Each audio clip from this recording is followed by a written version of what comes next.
So good afternoon and welcome. I am Bill Mallon and I'm the general manager here at the CSP, and we welcome you. We're going to have a brief presentation. Our goal here is to provide information, answer questions you may have, and move forward with a sewer rate adjustment.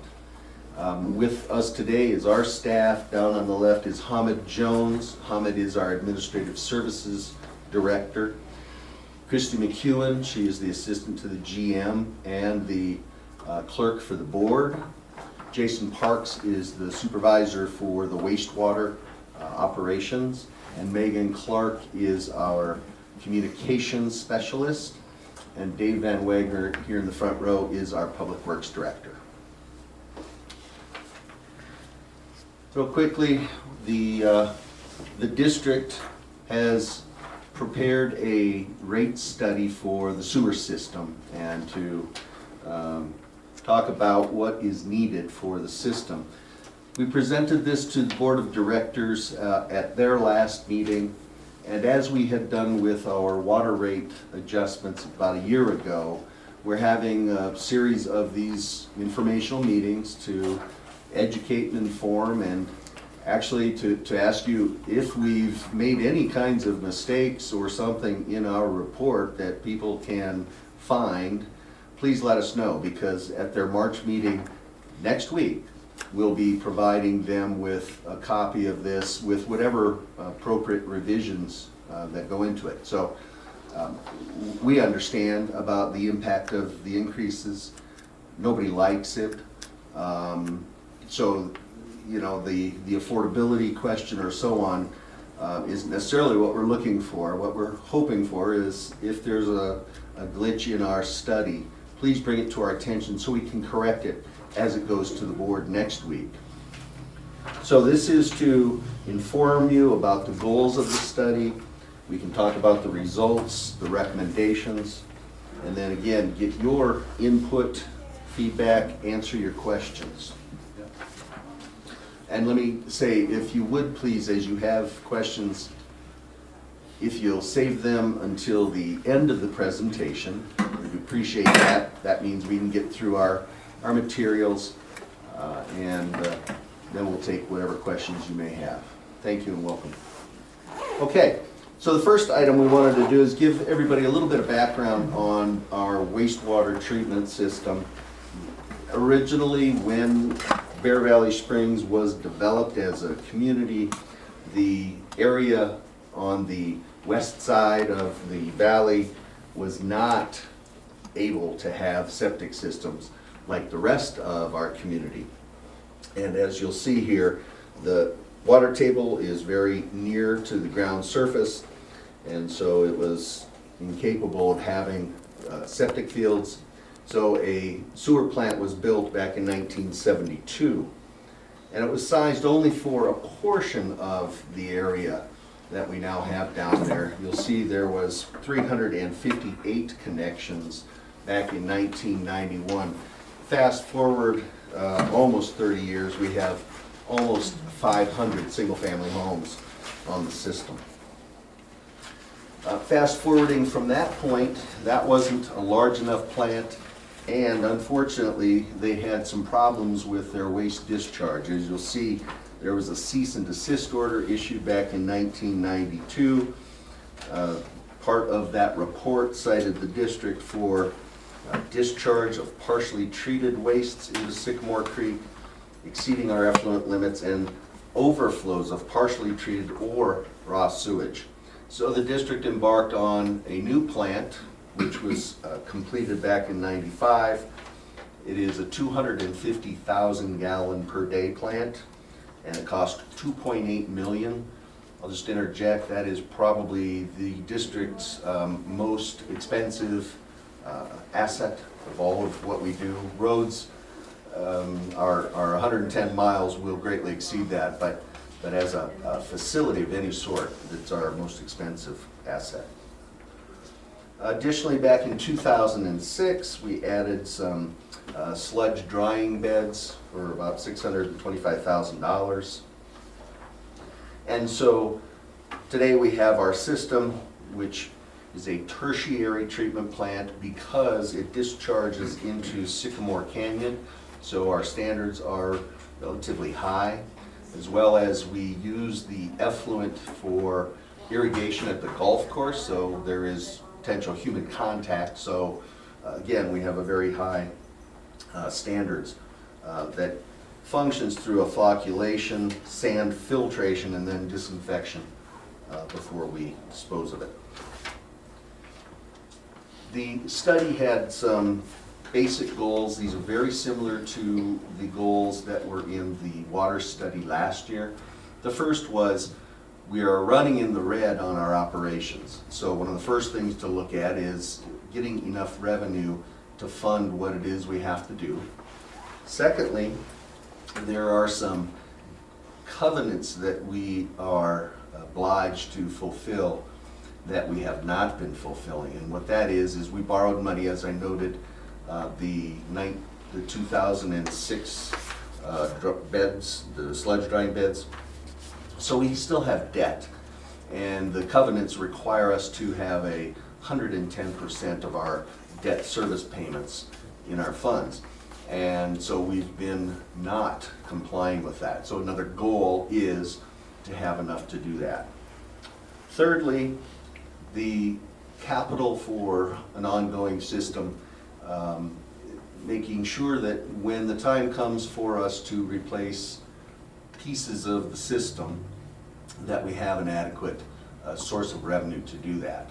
What we'll note is the system rates right now did not really contemplate capital, and we have some significant capital, just a function of a 20 and 30-year-old plant that we need to deal with, and we'll go into some of the detail on that. Lastly, number 4, to have a reserve amount in our fund. So we have various funds, a general fund, we have a sewer fund, a water fund, road fund. Each of those is focused on doing its particular thing. When we talk about sewer and water, the monies that you pay go into that fund only to service sewer or water. And one of the things that is a best practice at a minimum is to have some amount in a reserve in the event of unforeseen situations.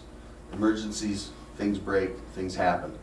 And so what has been the policy of the district for many years is 20% of our operating budget would be available any given year, and we've not had that.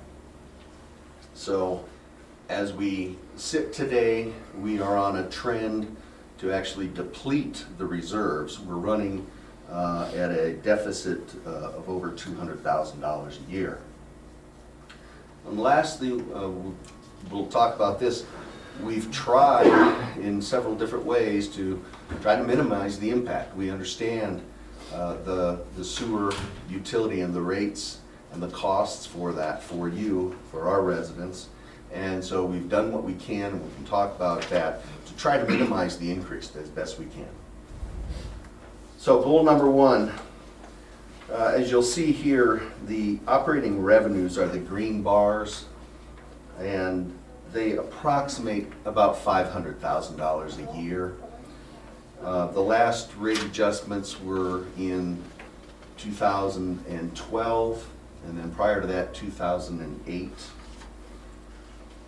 And they are now not adequate. It's relatively flat. We have 487 homes and the country club. So the restaurants, the clubhouse, all of that is a part of and connected to the sewer system. This is a historical review of what our operations have been doing financially. So you'll see under the revenues, 498,000 or 499, 93, 98, etc. A relatively flat but stable revenue stream. And then down below, you'll see the operating expenses, and those have risen from the 2014, more significantly in 17, 18, and 19. So at the bottom, the last line at the bottom is our operating income, or in those parentheses, our loss. Anywhere from an $8,000 to, there was a plus of $37,000. The last couple of years have been more significant losses. As I mentioned about the revenues, these are kind of bar graphs. And one of the things we were curious about is, if you recall, when we did the water rate adjustments a year ago, they hadn't been addressed for about 10 years. These are 8 and 12, and the reason we say and 12 is because in both situations, when we went back in and looked at the rates, what we found was they were increased by somewhere in the 4 to 5% area, kind of enough to cover the prior year's deficit and break even. But it was also very specific. They said there's $5,000 that would be available from that rate adjustment for capital. What we've tried to do here to show hopefully what it ought to be is we indexed where we were back in 2014 in our revenues. And what you're seeing in the light green bar is, were we to use the Los Angeles Consumer Price Index every year since then, that would be kind of where the revenue would be if every year the district had adjusted the rates. So it would have been up past 550,000, and the green bar is our actual revenues. So you'll see that in the last few years that is getting to be a larger and larger difference between what we could have if we were keeping pace with inflation received as revenue and what we actually are. Did everybody hear me all right? Okay, thank you. Yes. Other side of our equation when we're running these operations is, what are our expenses? On average, it's about $160,000 a year. You'll see some slight decreases and then some rise up in about 18 to 19, and then it's been a little more stable again. But we've had increases in some of our operating costs that are more significant than just a CPI percentage.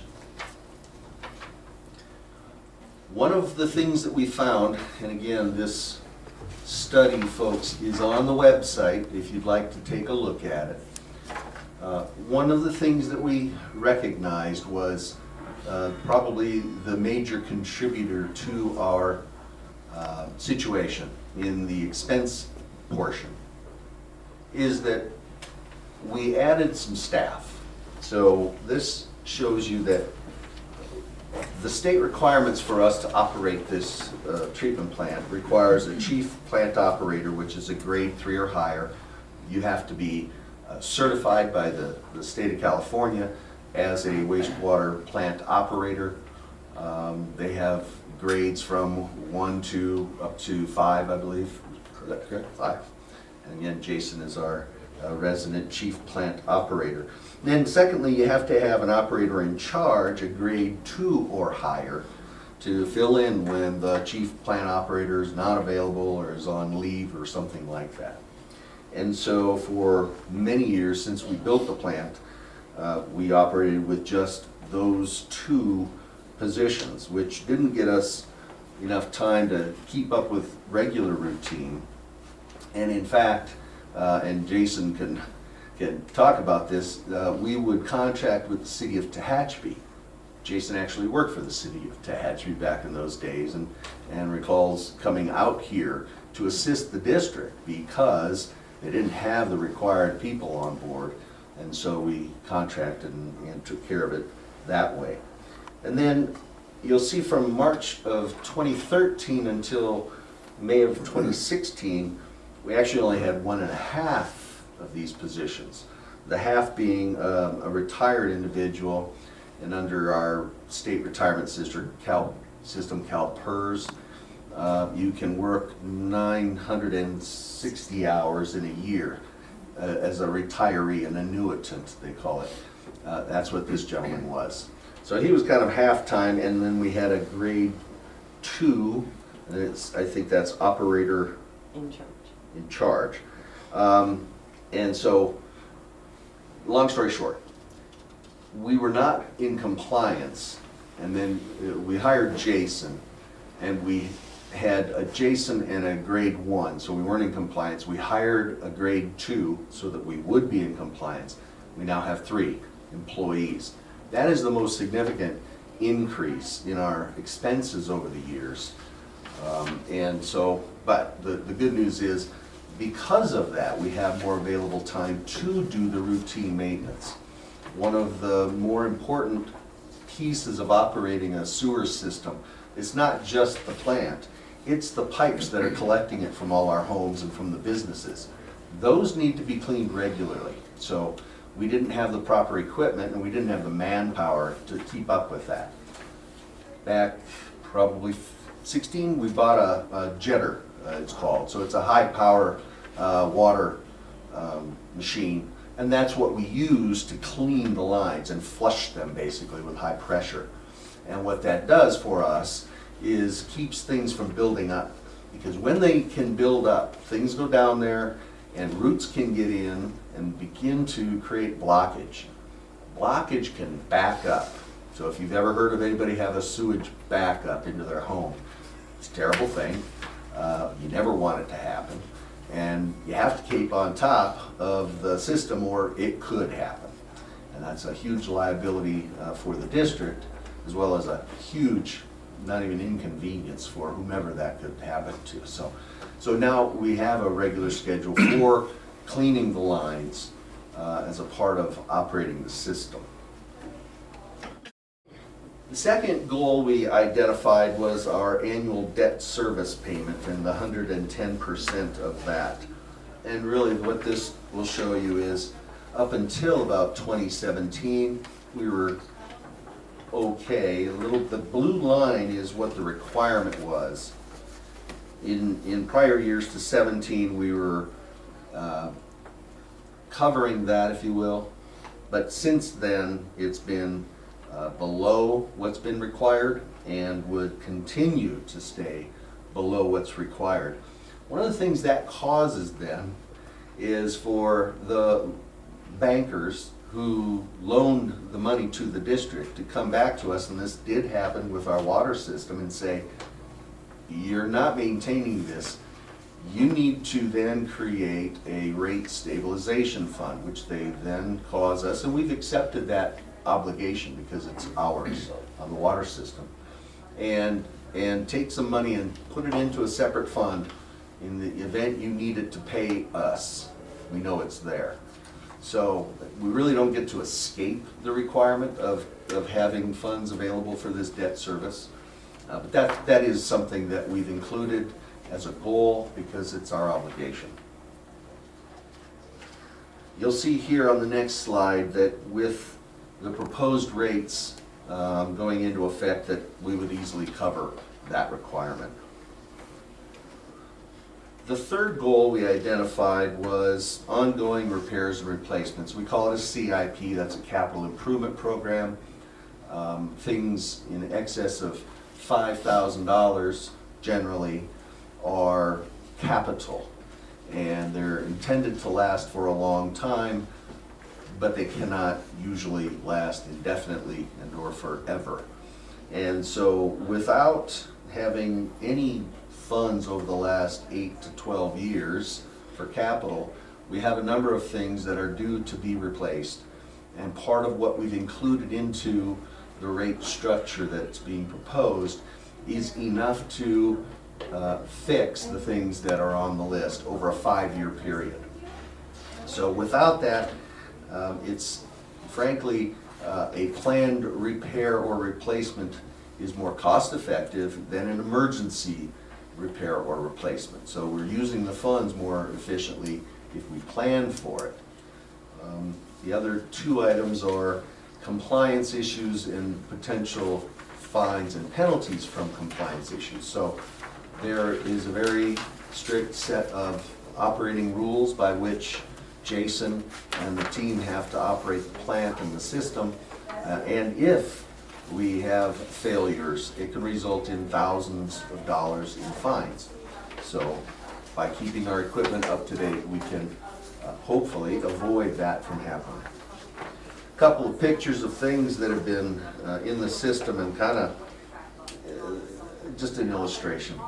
Things are in the water, they corrode, they don't last forever, they need to be replaced. And what we've done is to ask the Public Works Department, Mr. Van Wagner's Parks, to identify what do we need to have done out there. And so the 5-year period for these rates shows here things that need to be repaired and or replaced. A gearbox replacement, the shaft leaks, so we know it's beginning to fail already.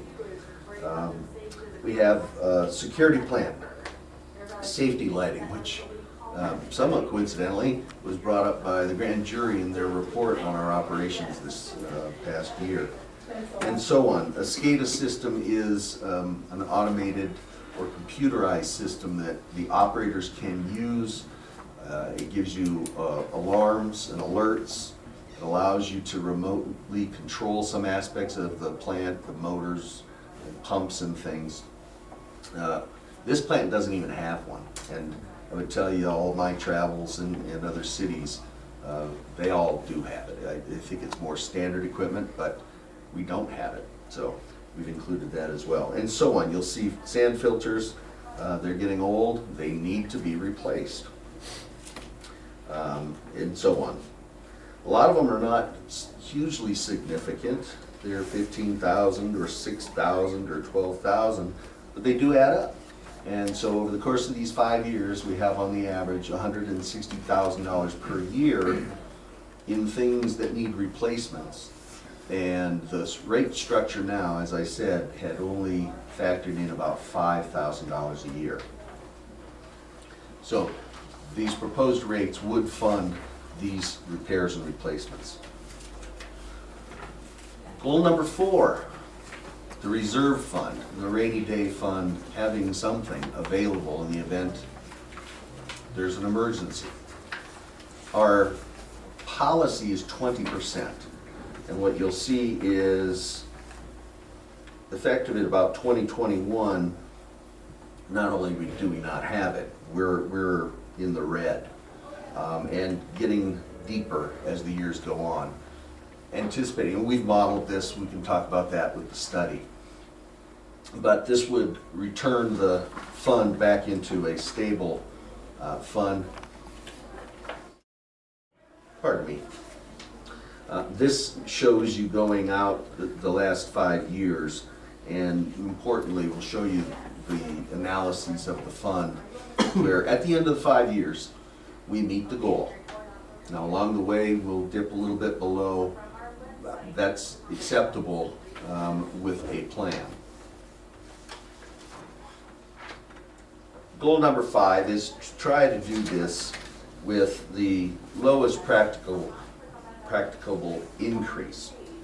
A little picture shows you all of those properties down around the golf course and the golf course itself, with the restrooms down on number 4, restrooms down at the beach, and then everything up at the country club. Those are connected to the sewer system. And what we have done, a few things, we did purposely avoid having this adjustment around the holidays or at the same time as the new water rates were going into effect. So we've tried to be sensitive about the effect and the impact on the residents.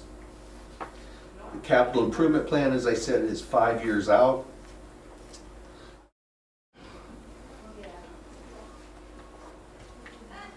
We're not trying to fix everything in 1 or 2 years. And in fact, that fund balance that we talk about, we actually are using it in the first year, 2 of this plan to be able to keep the rates lower. Operation, it says, is not fully funded until the 3rd year. What that means is when we took a look at what should the rates be, the answer to that is about $140 a month for residential, or $30 per unit at the commercial or the country club. Residents are not metered for their sewage. We meter the water, but it's all a flat rate for homes. The commercial accounts are billed based on their water consumption. So they do have a different approach, and the district has used that for years. We haven't really changed how the structure works from what has been adopted 8 or 12 years ago.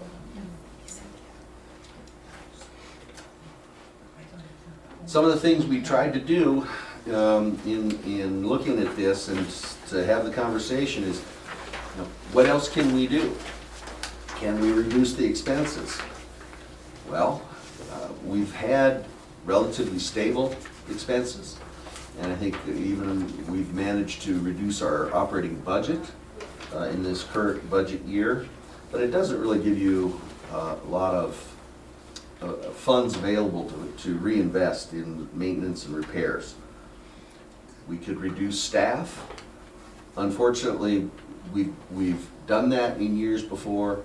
One of the challenges is there are daily tasks that the staff must do as a part of their permit, and to keep up with the cleaning of the collection system that takes almost all of 3 bodies.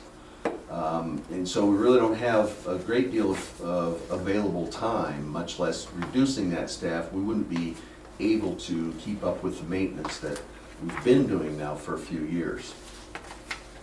Spread over more years, we've already tried to do that. We've taken that goal of it should be 140, it should be 30, and rather than doing that right now, we've put it out into the 3rd year. So we're kind of growing into it a little bit. There's a couple of increases in the first 2 steps, and then just, I'll say, nominal 5% increases in the next couple of years.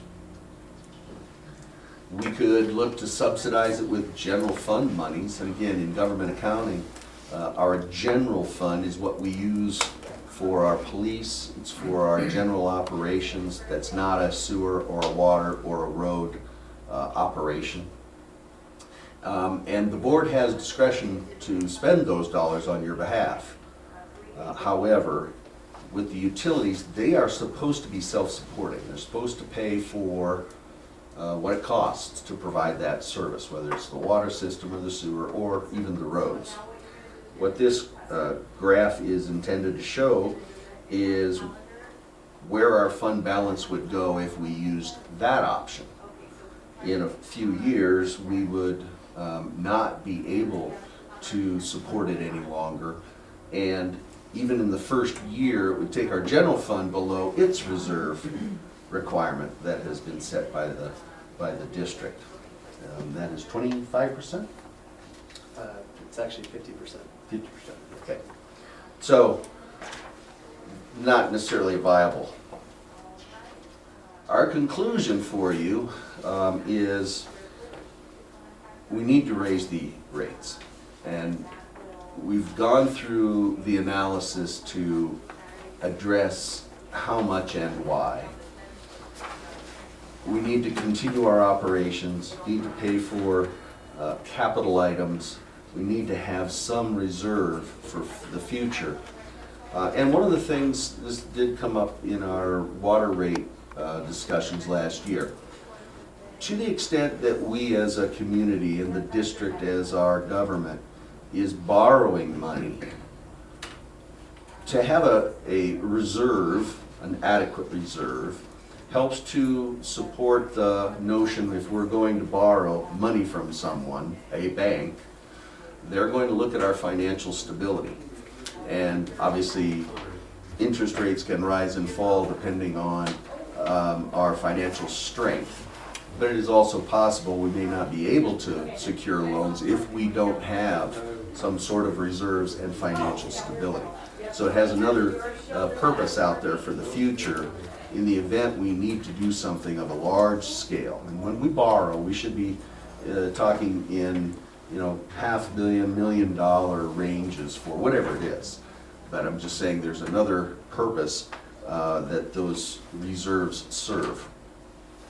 So these are the proposed rates.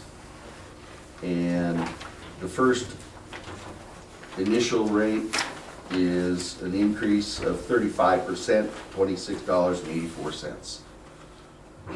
The timing for that would be potentially the 1st of June for a bill in July. And then you'll see January of 21, another increase, and then 3 smaller increases in 22, 3, and 4. And the commercial rate is a little bit higher.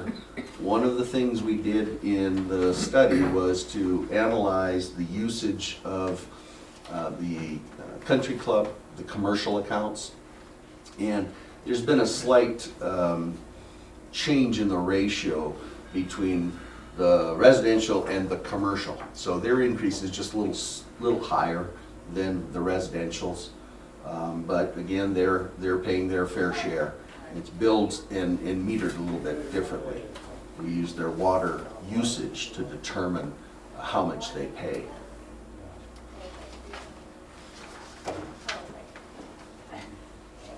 I wanted to put this up for everybody. This is essentially our pro forma, our analysis of the fund. So we've begun with what has been budgeted, and we have in the study, you'll see a number of indexes for the various expenses we have.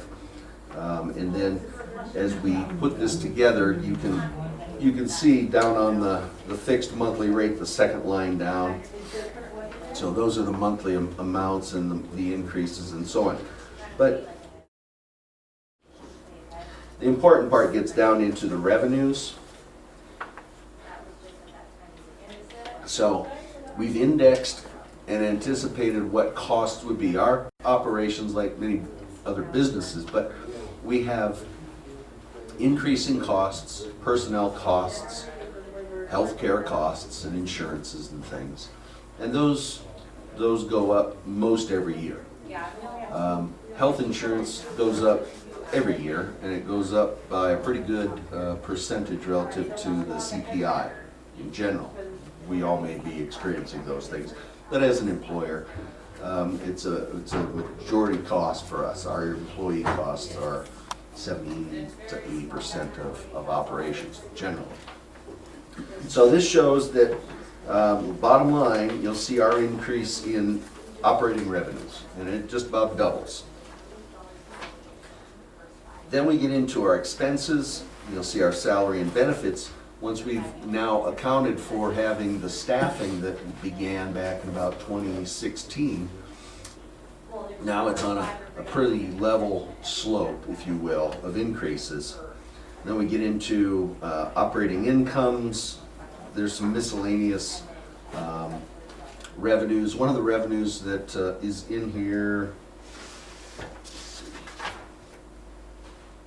oh yes, on the prior page, just FYI for all of us out there. And by the way, I'm a resident that lives on the sewer system myself, so I'm a part of this as well. But you'll see down on line number 3, effluent. So when we adjusted the water rates last year, the costs for the effluent that we sell to the association also adjusted.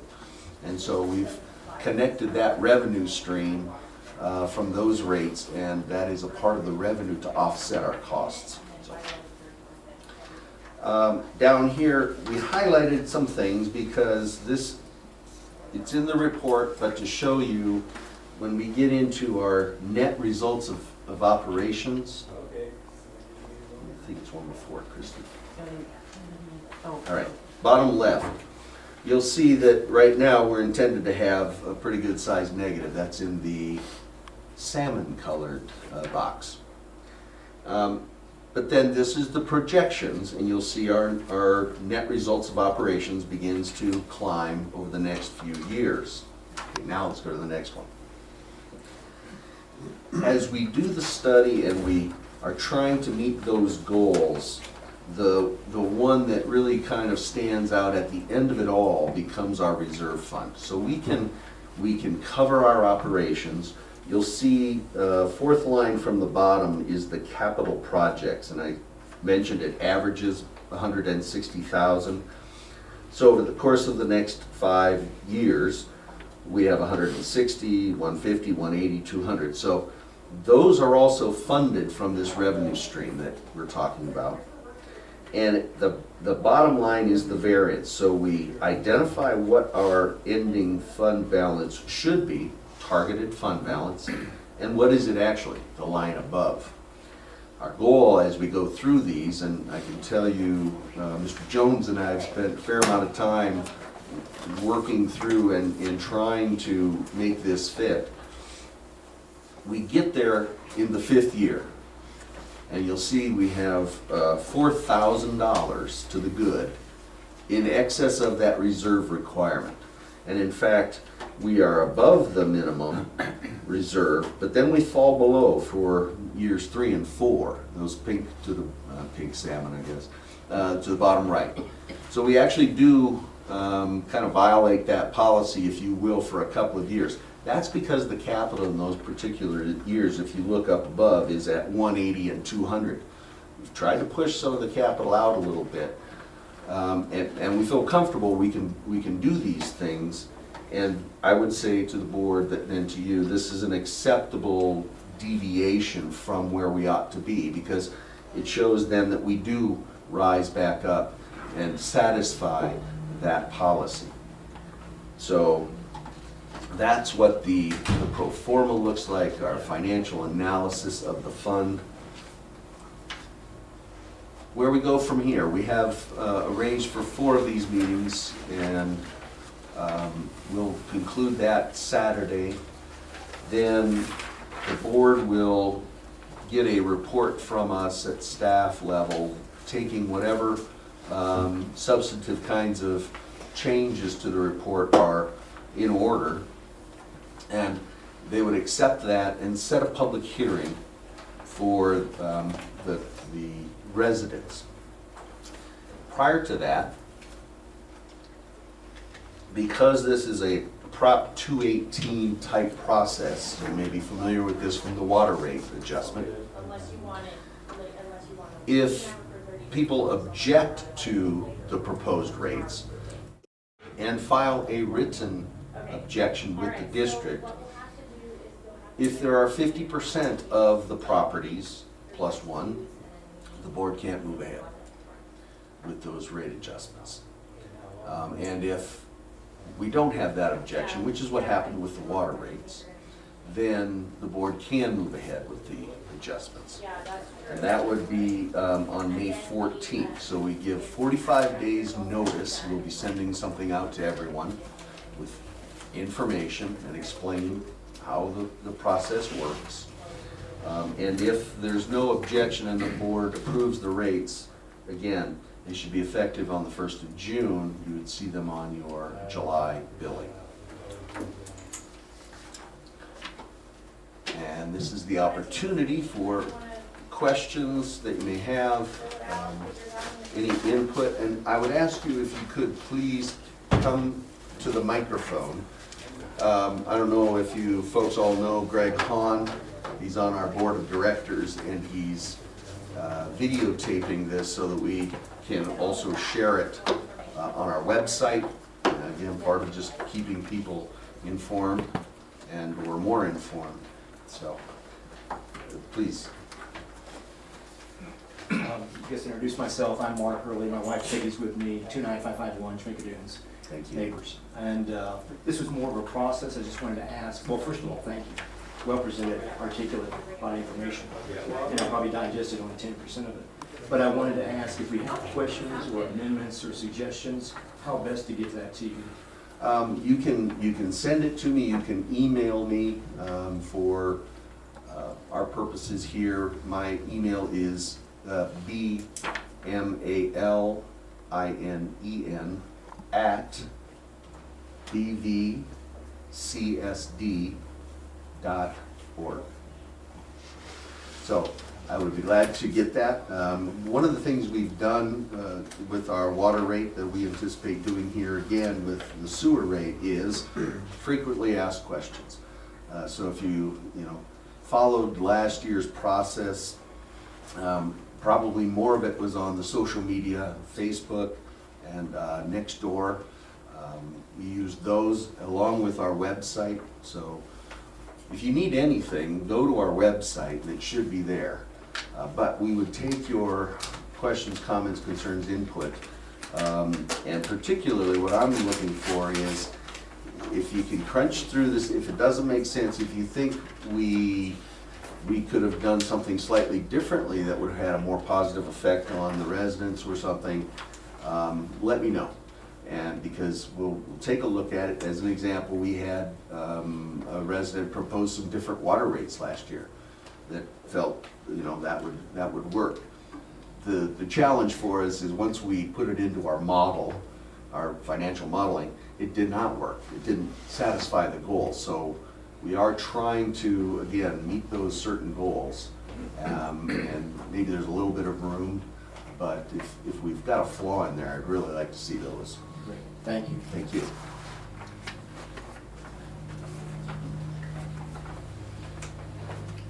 Other questions or comments? I have a question. Yes, ma'am. Thank you. Peggy Earley on Jamaica Dunes. My question's regarding, you listed all the connections to the sewer system. 478 for residential, 22 for undeveloped lots, 4 commercial. Where does the sewage usage for the parks come into? I saw a line item included in the golf, that the golf restrooms are included, but it's not attached to the residential usage calculation, is it? No, it's a part of the commercial. It is part of the commercial? Yes. Okay, thank you.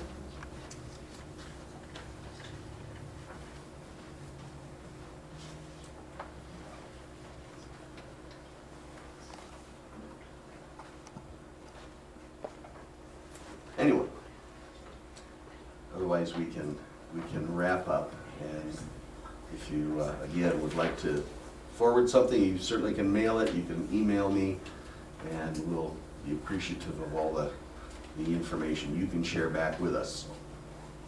All right. If no other questions, we thank you for coming, and we hope it was informative and helpful to you. Please understand the district doesn't take any pleasure in having to raise rates. By the same token, I think the board of directors takes their responsibility very seriously in running your government in a responsible manner. And this is responsible, i.e. Doing what needs to be done for the community. So thank you for your time and your attendance. Thank you, Bill. Have a great night. Thank you. All right.